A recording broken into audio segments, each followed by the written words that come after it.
Hello, good morning everybody in the hall and online. It's just such a great audience to talk to. Thank you, Sue.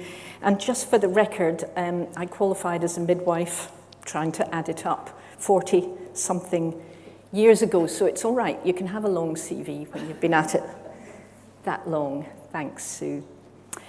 First of all, how many students have we got in the room, can I see? Wow. Fabulous.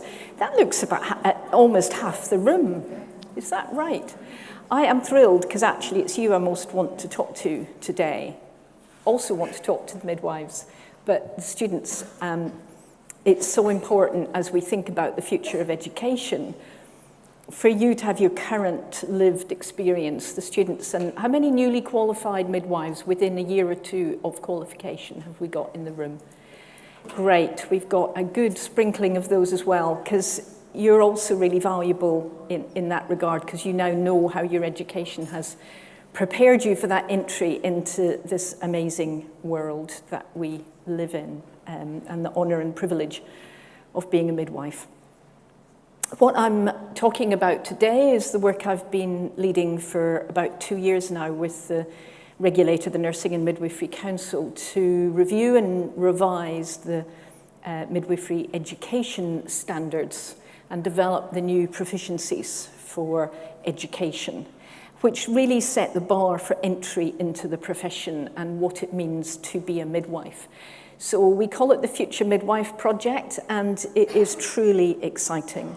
And if you really want to have an impact on the future of what's going to happen to women and babies, then it's the education of our future midwives that we need to be focusing on, and that's what we've been thinking hard about now for the last 2 years, and we're now asking for your input into that, and I'll come to that in a minute. But it's really thinking, for those of you who are qualified, what do you wish you had known on the day you became a midwife? And for students, what do you want to know that you know on the day that you're out there at the start of your career? What is it that you want to know, and what good quality do you want that education to be? So I'm going to take you through that quite quickly, but there are places you can go to get more information. So yes, please do tweet, do engage with this work, and indeed encourage others to engage with this work, because we want to get it as right as we possibly can, because it will probably stand now for the next 10 years or so, and we really do want that to be as brilliant as we can make it. So we need everybody's voice in there to help us with that.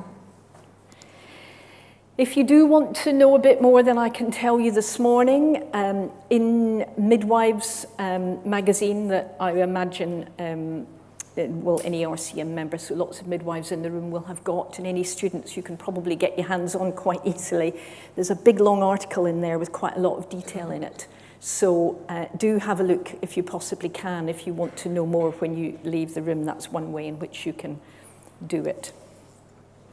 So the challenge that we've been faced with over the last 2 years, and when I say we, that's not just me, but there's a whole team in the NMC working on this, and our 2 senior midwifery advisors, Jackie and Verena, are here today, down here, but there's a stand in the hall, so please do go and talk to them and pick up some leaflets and get more information.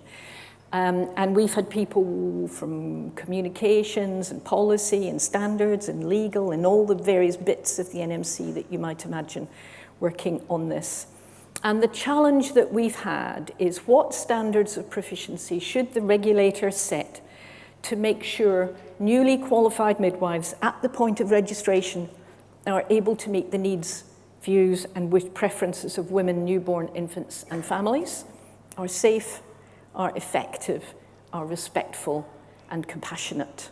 So we kind of, in a sense, had a bit of a blank piece of paper, and we're working out how to answer that question. I don't need to tell this audience about the changing context of midwifery in the UK. Sue's already introduced some of these documents and events and opportunities, if you like. And so we have the policy documents, Better Births, Best Start in Scotland, and equivalents in Northern Ireland and Wales. We've got reports from major events such as Morecambe Bay with very, very important lessons for us to learn from and listen to. We've got all sorts of new evidence coming out and so on and so forth. So you're living in that world. I don't have to tell you about it, but that's what we're trying to respond to. This work that we're doing has been informed by evidence, by key lessons, and by policy. Existing and new evidence, changing demographics and population health, lessons from key reports, and national policy in the 4 countries. So I'm going to tell you just a little bit more about that at the moment. In terms of the evidence, we started with the evidence from the Lancet series in midwifery, Sue mentioned a moment ago, and the framework. How many of you know this framework, the Quality Maternal and Newborn Care Framework from the Lancet series in midwifery? Well, that's brilliant, but it's only about a quarter of the room. So this framework that has been evolved out of using hundreds of different pieces of evidence on what women and newborns need has pulled out the various different components of midwifery that really matter and that make a difference. And I don't have time to talk you through the details this morning, but if you do one thing after this, please do go and have a look at it, because it's now informing all sorts of things globally as well as across the country, education, practice and policy in many, many, many countries, being used by the World Health Organization and others. And it divides up what we do in variously different ways. There's the practice categories at the top. Those are the things that you do, the interventions, the tasks. But that's not the only thing that matters to women and babies, is it? The next line down is the organisation of care, the way care is organised, including continuity. The next category down is the values that you hold and with which you practice: respect, good communication, community knowledge and understanding, and tailoring care to women's needs. The next category down is about philosophy, the philosophy that you hold about what you do, and that's about optimizing normal processes, using interventions when and only when needed. And then finally, the bottom category is about care providers working together to give women and newborns that skill mix that they need. So that framework has been embedded inside the structure of the new standards. It's also been informed by lots and lots of external engagement. This is the engagement that we did up to the point at which the draft proficiencies have been made published, and we're doing now the big consultation. So we've had a thought leadership group of about 35 amazing people challenging us and meeting regularly. We've had loads of engagement with hundreds and hundreds, I don't know, 600 or 700 people across about 18 months of the preparatory work that we did for this, all those different kinds of people, all across the 4 countries. And that was to prepare the draft proficiencies, which is what I'm here now today to talk to you about, that are now out for public consultation, and that everyone, anyone, and particularly you today, I hope, will read and think about and respond to and tell us what kind of a job we've done. Inside the NMC, they've done all this work, and I'm not going to pause on this very much, but please be assured that there's been regulatory review, legal review, policy review, stakeholder review and challenge, and ongoing review and challenge by all sorts of people. It has not been a straightforward or easy ride, and the fact that so many voices have contributed to these proficiencies has, I think, made them what they are today. It's been an amazing journey and a challenging one.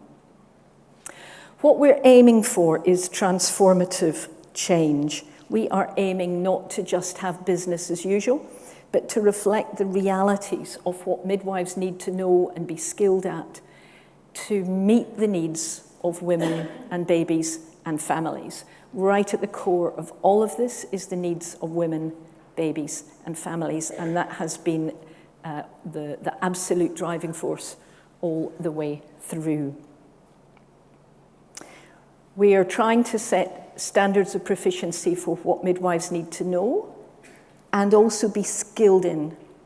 And that knowledge and that skills and bringing those two things together is incredibly important, as you know. I don't have to tell you that, but it's been front of mind for us. So, with all of that preparatory work, what kinds of things have we been thinking? One of the first steps was to think, what do we think the key attributes of the future midwife need to be? What does this person need to look like?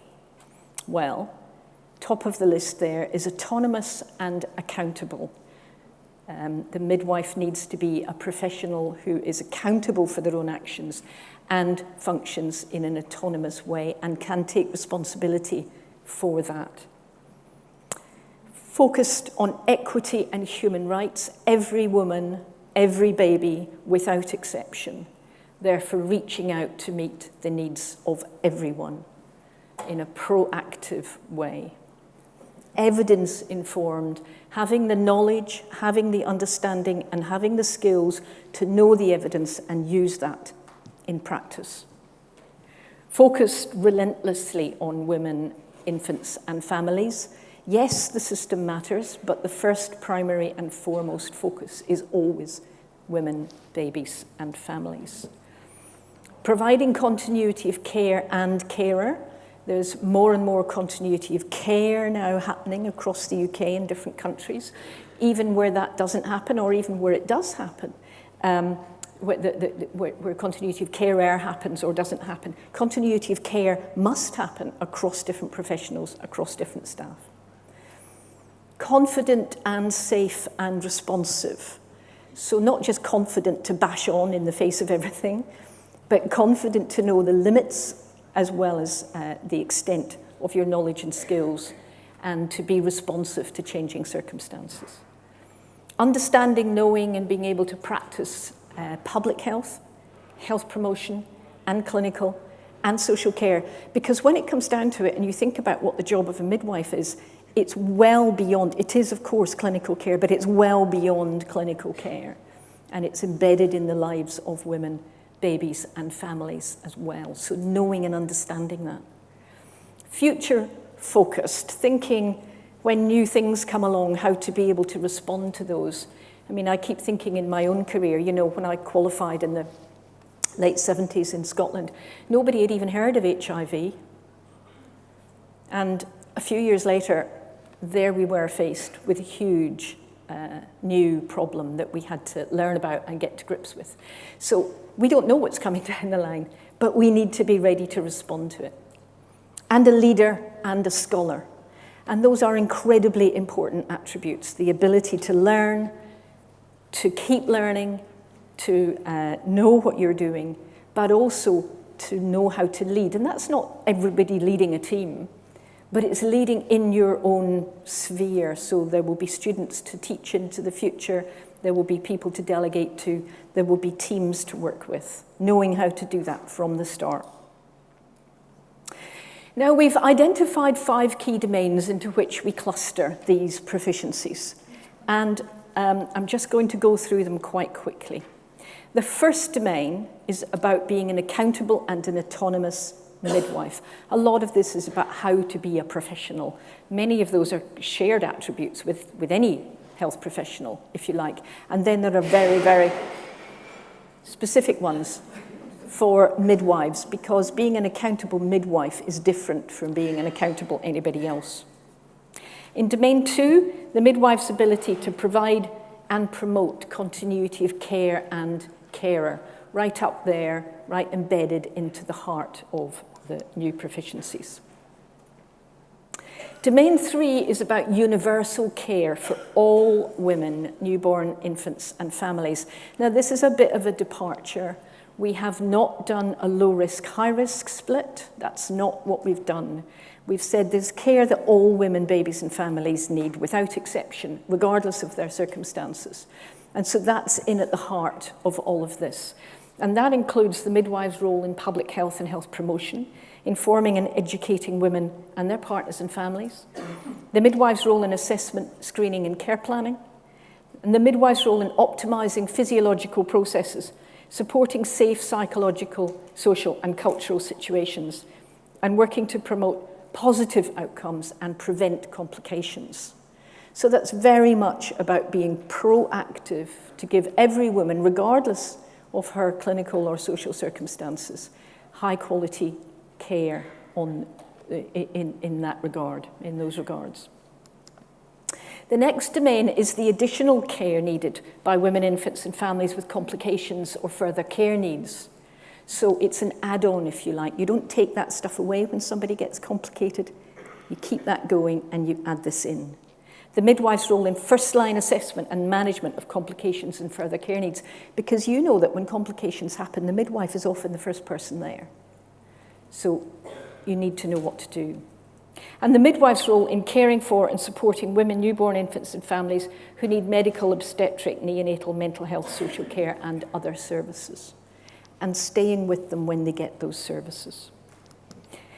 And the final domain, domain 5, is promoting safe and effective care, the midwife as colleague, scholar and leader, so working with others. The midwife working with others to promote safe and effective care, the midwife as colleague, so there's lots of stuff in there about quality and working in teams and interprofessional working. And promoting safe and effective care through developing knowledge, positive role modelling and leadership, the midwife as scholar and leader. So those are the 5 domains, and in at the heart of them is a really quite radical shift. I've mentioned already the universal care and additional care shift, not the low risk, high risk one, and continuity of care and carer embedded right in at the heart. Working with others and being a colleague, scholar and leader is also very new and incredibly important when it comes to delivering safe, effective, and indeed future-focused care. Lots of the words on this slide, so I'm not going to go through all of them, but those are 5 domains. They look quite separate. They're not. They're highly, highly integrated and linked. And there are themes, these are some of them, that work right across all of those domains and that we haven't separated out if you like, on their own. They run right through, some people might call them golden threads. Evidence-based care, I think I've mentioned already, absolutely critical. Communication and relationship building, safety, advocacy, public health, advocating for human rights, advocating for women's own views and preferences, the importance of mental and physical and social and cultural and spiritual factors, because you know that those all matter. Optimizing normal processes, mitigating inequalities, multidisciplinary and multi-agency working, working across the whole continuum of care, not just focused on birth, but all of it, and absolutely including postpartum care, infant feeding and on. And thinking about the long-term impact, because of course what we do in our care doesn't just matter for the moment, it matters for every woman and baby for their future. And we know that, and we have to be conscious of that when we're providing our care, because we are the first line of early childhood development, as well as being the first line of maternity care. And we have to really think about that and take that seriously. Now, all of that things I said a minute ago about these being evidence-based, you're thinking, well, how on earth did they do that? Well, I'm going to give you one example. I could give you lots.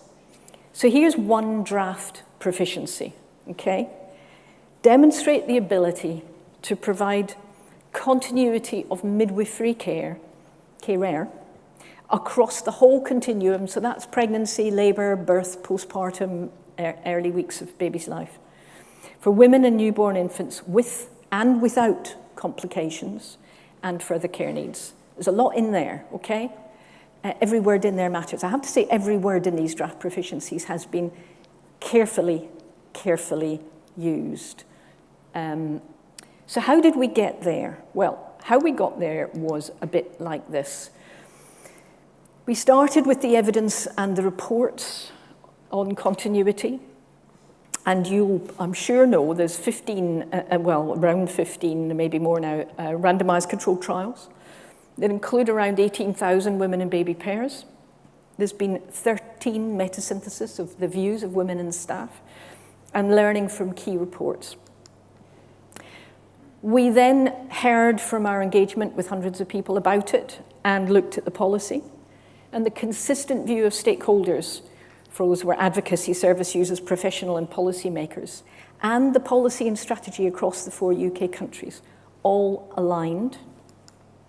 And we had the Lancet framework and core design principles that we were working to, and these are some of them, evidence-informed, with a core focus on safety, needs and views and preferences, outcome-focused, measurable and accessible, co-produced, etc.